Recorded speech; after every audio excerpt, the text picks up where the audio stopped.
Vou falar agora sobre a tragédia que ocorreu no bairro de Mangabeira, aqui em João Pessoa. Meus amigos, um vazamento de gás provocou uma grande explosão, matando a mãe, essa aí da foto, e o seu filhinho, esse bonitão aí da foto também, e deixando várias pessoas feridas. Quem está ao vivo e traz informações sobre essa tragédia, oh meu Deus, é David Martins, oh meu pai, flamenguista, hein?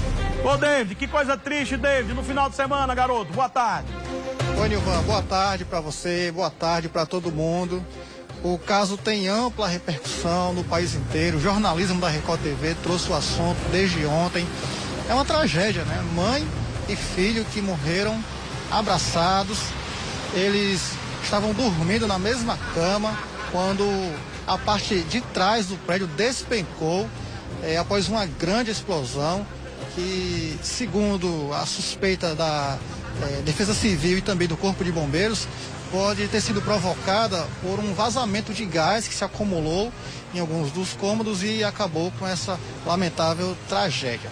Então, a Jaciele, tinha 24 anos, e o filhinho dela, o Davi, infelizmente morreram no local, foram soterrados e infelizmente não resistiram. Várias pessoas ficaram feridas e precisaram de atendimento aqui, também foram levadas para o hospital e depois, claro, de ter atendido as pessoas que se machucaram nesse lamentável acidente.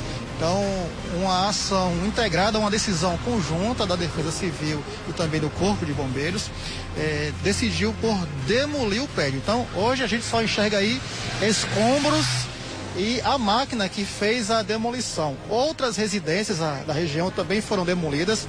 No total, 5 residências foram demolidas e existem outras 8 que estão sendo analisadas nesse momento para saber se essas residências também precisam ser demolidas.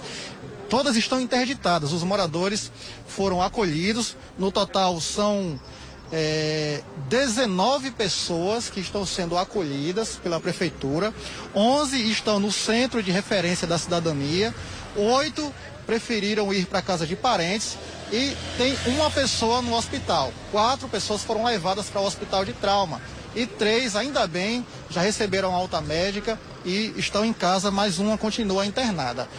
Hoje de manhã também aconteceu, agora há pouco, há cerca de mais ou menos 1 hora no máximo, aconteceu o sepultamento da mãe e do filho. Eles foram velados em um cemitério particular no bairro José Américo e foram sepultados em um cemitério também particular, só que no bairro Mangabeira. Eles não permitiram a presença da imprensa, pediram reservas, todo mundo muito abalado e a gente compreende esse pedido, esse momento íntimo da família para se despedir de uma jovem promissora. Ela trabalhava como auxiliar de cozinha em um restaurante aqui mesmo do bairro Mangabeira e estudava também radiologia. Inclusive ela ia concluir o curso daqui a 2 meses. Ela estava preparando tudo para se formar e começar a atuar na área que era o grande sonho dela. E o Davi, ele passava o dia na casa da avó. A casa da avó é essa daqui, ó. Fica bem pertinho de onde tudo aconteceu. Ele ficava o dia todo aí e depois, quando a Jaciele voltava do trabalho, ela pegava o Davi que dormia com ela. No dia em que tudo aconteceu, foi na madrugada de sábado para domingo, eu conversei com o pai, seu José Maria, muito abalado. Ele é uma pessoa muito humilde, catador de materiais recicláveis. Ele contou para mim que chegou a ouvir o barulho, mas nunca queria imaginar que fosse uma tragédia desse tamanho, ainda mais com o parente dele. Quando ele chegou aqui, que ele viu a situação, a mãe, meu Deus, estava inconsolável. Mas hoje de manhã eu voltei aqui e ela, mesmo muito comovida, ela conversou com a gente. Vamos ouvir. Pra mim não caiu a ficha que morreu minha filha, morreu meu neto. Eu nunca vou esquecer dela porque a filha dela parece demais com ela. Qual a lembrança que vai ficar da sua filha e do seu neto? Todo dia de 5 horas ele chegava aqui em casa para vó, pai, meu mingau, ele tomava mingau todo dia aqui em casa. Pai, meu mingau, e o pai e meu marido, todo dia dava aquela volta com ele. Ele é outro que está desesperado. A menina ficou com a senhora, né? A menina escapou. A outra avó, mas estava aqui, que morava com a outra avó, mas vinha todo final de semana passar com ela. Mas estava na hora que aconteceu, ela estava aqui. Pois é, né, rapaz? É assim, é de cortar o coração ver o depoimento da mãe nessa situação aí. Agora, um detalhe curioso é o seguinte: Eu acompanhei que boa parte do trabalho da Defesa Civil, do Corpo de Bombeiros, tentou encontrar as vítimas, porque o prédio quando desabou, então ele ficou sobre parte da estrutura ficou sobre os apartamentos de baixo. E existia a informação de um casal que estava morando aqui há pouco tempo, cerca de 3 meses. Aí ninguém tinha o telefone desse casal, ninguém sabia referências dele. Então o pessoal teve que cavar por muito tempo porque achava que esses dois estavam soterrados também. Mas ainda bem que eles não estavam em casa. E hoje de manhã, quando eles chegaram aqui, eles não sabiam de nada, tomaram um verdadeiro susto. Eu conversei com o homem, o esposo da mulher, que muito abalada não conseguiu falar. Vamos ouvir ele aí. Triste. Vocês moravam há quanto tempo aqui? Fazia 3 meses, né? 3 meses. Perdeu tudo. Perdeu tudo. E a senhora, eu vejo a senhora muito emocionada. A senhora consegue dizer o que está sentindo, senhora?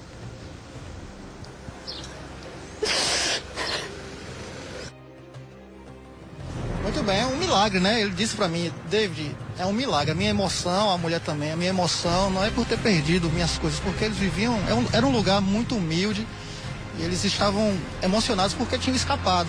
Se tivessem em casa, certamente teriam se machucado e talvez até morrido.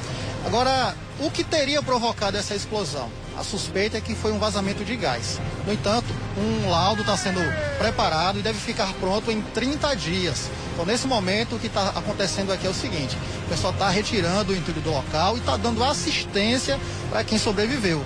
Coronel Kelso, Coronel, quero já parabenizar a equipe do senhor, que está aqui de forma ininterrupta. O pessoal está ali agora, vai almoçar agora. É um trabalho doloroso, mas é um trabalho importante que precisa ser feito para assistir essas pessoas. Boa tarde. Boa tarde, David. Boa tarde, Nilvan. Boa tarde a todos. De certa forma, a nossa grande preocupação agora é com a assistência, o auxílio, a ajuda às pessoas que, infelizmente, terminaram sendo vítimas dessa tragédia. Tragédia, sim. Tragédia porque envolve pessoas, envolve inclusive uma criança de 4 anos de idade.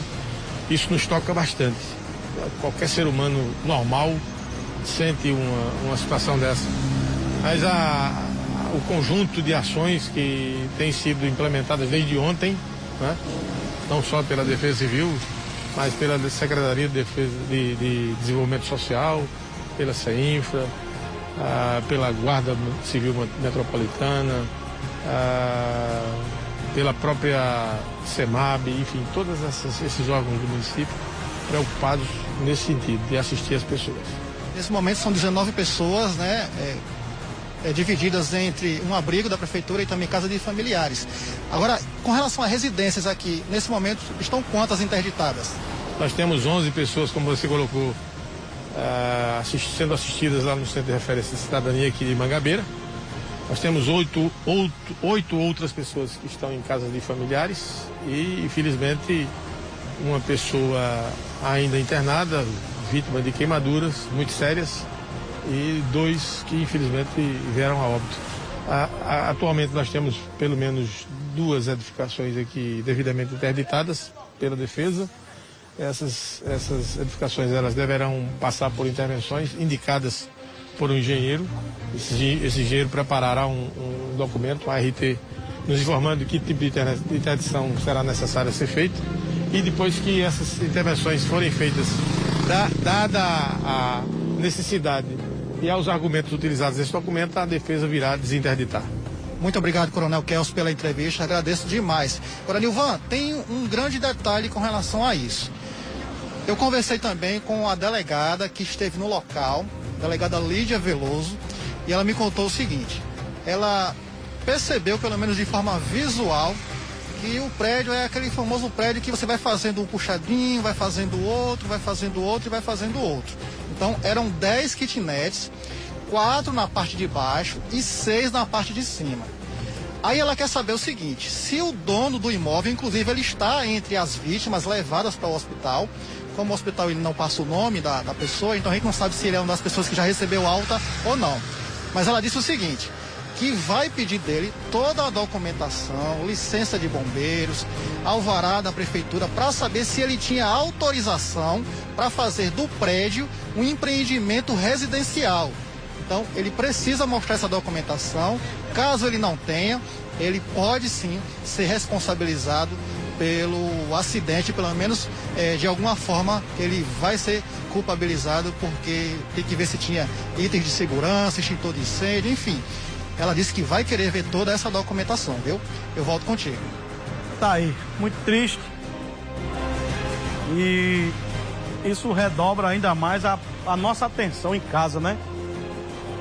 No botijão de gás, a mangueirinha às vezes, você conecta lá e só Deus sabe quando você vai olhar se a mangueira tá ressecada. Tem gente que, ó, passa 5 anos, passa 10, o cabo nem olha. O cabo quer saber ligar o negócio lá e sair fogo. E outra, aí quem mora em prédio, que tem aquele sistema todo encanado de gás, ali um apartamento cometeu uma coisa errada, o prédio todo vai pagar a conta, né? Porque a explosão pode causar uma tragédia, um incêndio, né? Ou seja, a gente tem que redobrar os cuidados. Eu já vi botijão de gás acontecer isso, vazar e causar uma explosão numa sorveteria. Foi uma tragédia lá em Cajazeiras, me lembro. Aqui em João Pessoa não é a primeira vez que acontece isso. Agora, nessa proporção aí, eu nunca tinha visto, porque derrubou aí quase a... Olha aí, quase a vila toda, né? Que aí parece uma vilinha, né? Olha. E matou a mãe, matou o menino e tem uma pessoa ainda internada ainda. Meu Deus, olha gente, cuidado, cuidado. Não é brincadeira não. Não é brincadeira.